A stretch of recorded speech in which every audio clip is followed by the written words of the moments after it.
A paz do Senhor Jesus, querido aluno da Escola Bíblica Dominical, aqui da classe dos juvenis. Eu sou seu amigo pastor Janderson Nascimento e estou segundo vice-presidente da Assembleia de Deus aqui em Vitória da Conquista, uma igreja pastoreada pelo pastor Davi Oliveira Boa Sorte. E hoje, pessoal, nós chegamos na lição de número 7, onde nós vamos tratar sobre um tema tão importante: quem é o Espírito Santo? Tem muita coisa boa para a gente aprender a respeito da pessoa do Espírito Santo na aula de hoje, tá? Você que está chegando por aqui pela primeira vez, aproveita, se inscreve no nosso canal, passa a ser um dos nossos alunos, deixa aí o teu likezinho ou nota 10, coloca aí também o teu comentário, hashtag Glória a Deus, e participe conosco nessa ministração. A gente está comentando as lições de adultos, jovens, juvenis, discipulado, adolescentes, vencedores, pré-adolescentes também. Tem muita coisa boa aqui no canal, inclusive Facilita EBD, que pode ajudar você a dinamizar ainda mais as tuas aulas da Escola Bíblica Dominical. Tem muito curso bom lá no Facilita, tá? Se inscreve, tá tudo aqui, ó, no link na descrição desse vídeo. Então vamos deixar de conversa e vamos para a aula de hoje em nome de Jesus.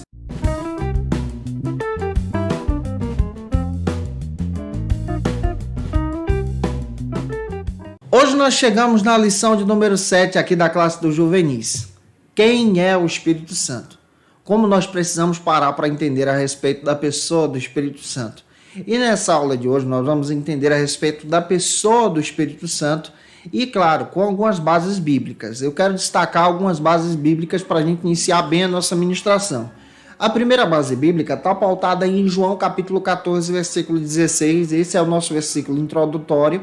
Também temos aí João capítulo 16, versículos 7 ao 14, onde eu vou tomar como base para a nossa ministração de hoje, tá bom? Hoje nós vamos olhar para a pessoa do Espírito Santo, entendendo a respeito do seu caráter, quem ele é, como ele se manifesta em nós também. Quando nós lemos João capítulo 14, versículo 15 ao 17, Jesus prometeu aos discípulos que ele pediria ao Pai o Espírito Santo, o Consolador. O Espírito Santo também é apresentado dentro das Escrituras como o Consolador, aquele que está presente junto da igreja, consolando a igreja. Observe que a obra da salvação ela é estabelecida pelo Deus Pai, executada pelo Filho no sacrifício no Calvário, e agora ela é mantida pelo Espírito Santo em nossas vidas, nesse convencimento de entendermos aí a respeito do nosso pecado e termos uma aliança com Jesus. E é por isso que eu quero destacar algumas coisas relevantes aqui na ministração de hoje. A primeira está no nosso primeiro ponto da lição, que destaca a pessoa divina do Espírito Santo. Em primeiro lugar, nós precisamos ter esse olhar sobre esse Espírito Santo que se revela de forma divina. E aqui eu quero destacar para você que o Espírito Santo faz parte da Trindade. Ele também é Deus. Conforme as Escrituras, ele possui as mesmas características de Deus e a mesma essência de Deus. E participou também da criação do mundo, conforme está escrito em Salmo 103, versículo 30. Ele também é criador. Quando você lê na Bíblia, Gênesis capítulo 1, versículo 2, ele está presente na ação da criação também. Salmo 136, 5 está escrito que ele age na sabedoria dessa criação. Então você percebe que o Espírito Santo tem a natureza divina, a essência de Deus, e ele demonstra essas características dentro das Escrituras. E quando a gente olha para a Bíblia, surge então essa questão: quem é esse Espírito Santo que Jesus nos prometeu? Quando você olha para a palavra Espírito no Antigo Testamento, você encontra o termo Ruach, que traz essa ideia de sopro. Quando você olha para o Novo Testamento, você encontra então no grego o termo pneuma, traz a ideia de espírito, sopro também.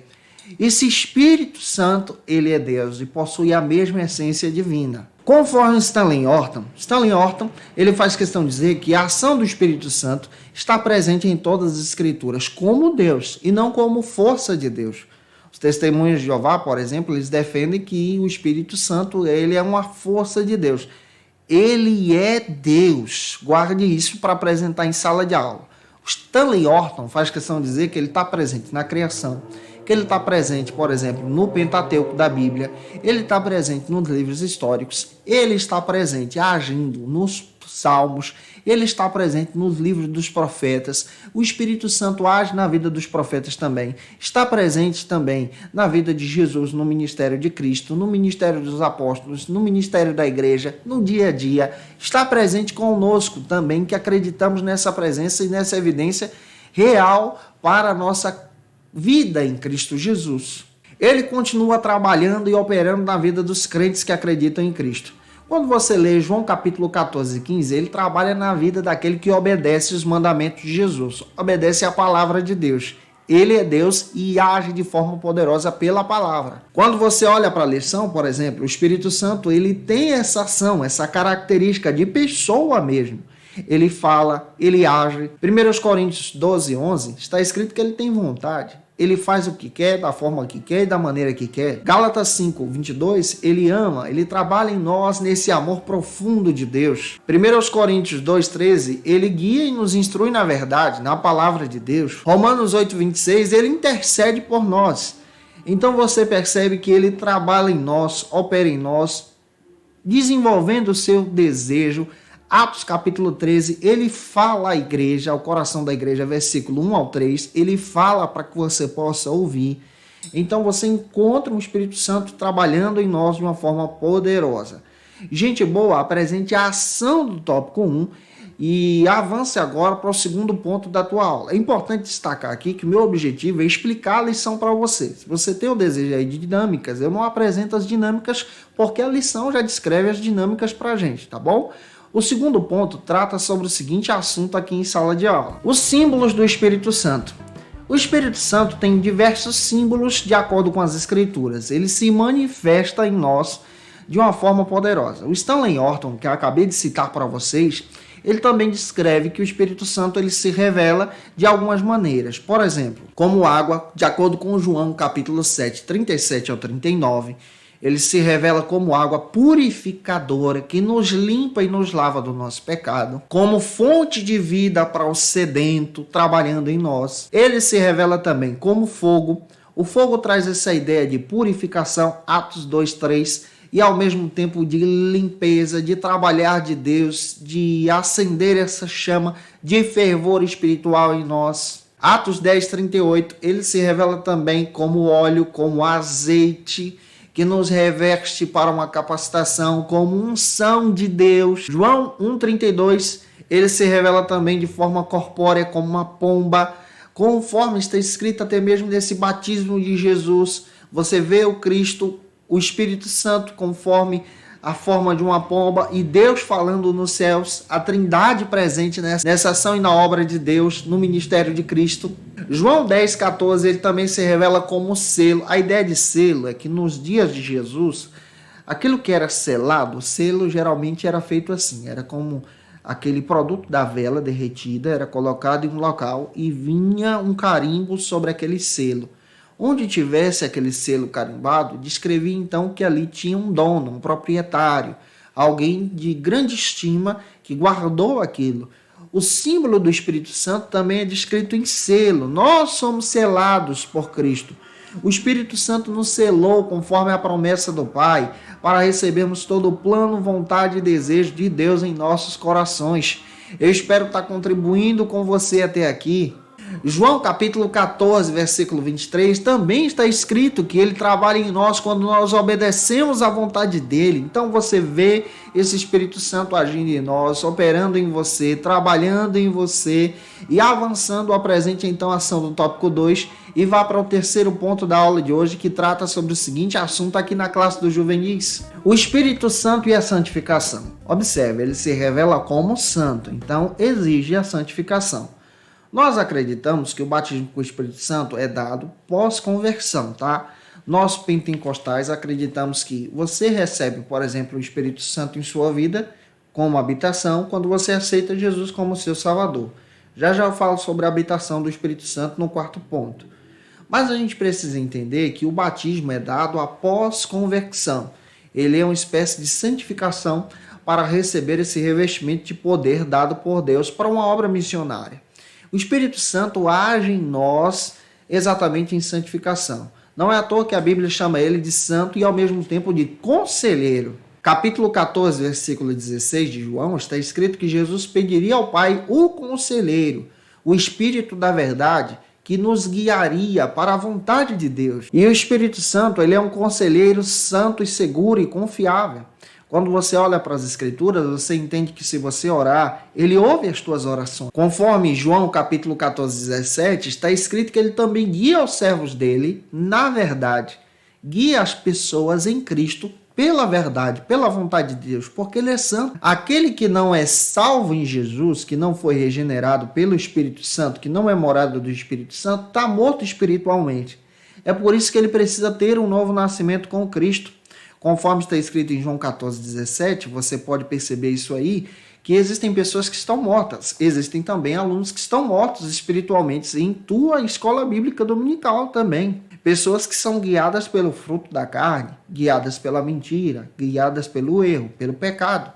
E o Espírito Santo combate o pecado, o erro, ajudando as pessoas a crescerem em Jesus, confrontando o pecado, tá? É importante confrontar o pecado para que a pessoa se arrependa e cresça agora em Cristo. Quando você lê João 14, 26, o Espírito Santo guia aqueles que são servos de Cristo agora na verdade. Isso fala de santificação. Guia-os para Cristo. Então, ser santo é andar com Cristo, caminhar para Cristo.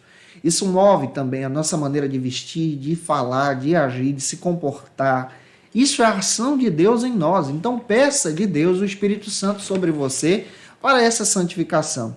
Eu espero estar contribuindo com você. Se você conhece alguém que precisa ouvir essa palavra, compartilhe esse vídeo aí com teu amigo, com teu colega.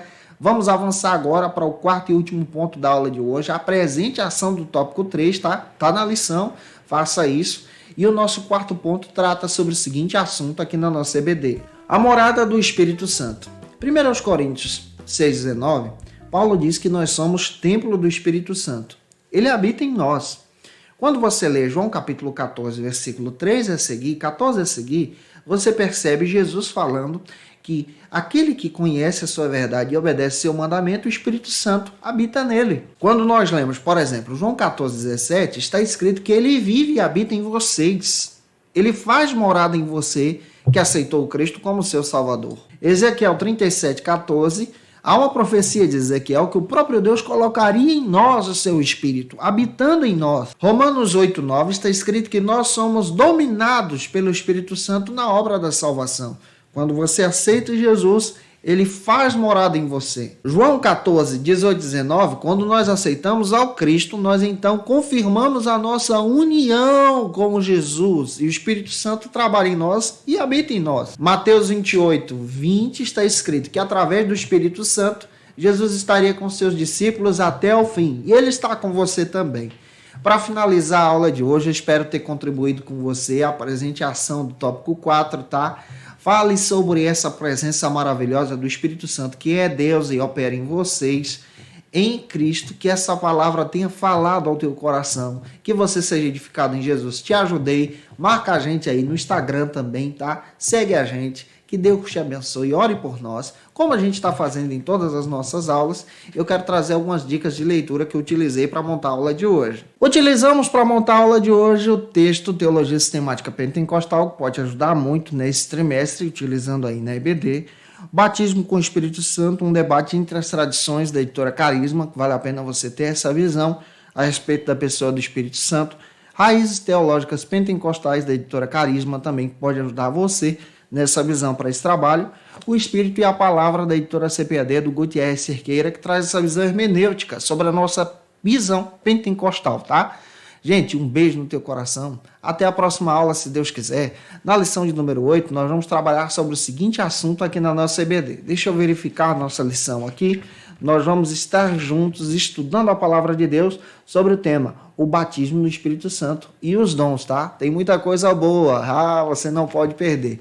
Um beijo no teu coração e até a próxima aula, se Deus quiser. Conheça o Facilita EBD. Acesse já facilitaebd.com.br. Uma plataforma exclusiva para você que deseja aprimorar e dinamizar as suas aulas da escola dominical. No Facilita EBD você encontra subsídios bíblicos e teológicos para dinamizar as suas ministrações na escola dominical, cursos bíblicos para aprimorar e te ajudar na sua leitura completa da Bíblia, treinamento dinâmico para professores e líderes da escola dominical. Tá esperando o quê para ser um dos nossos alunos? Vem pro Facilita EBD e torne-se um dos nossos assinantes. Acesse já facilitaebd.com.br.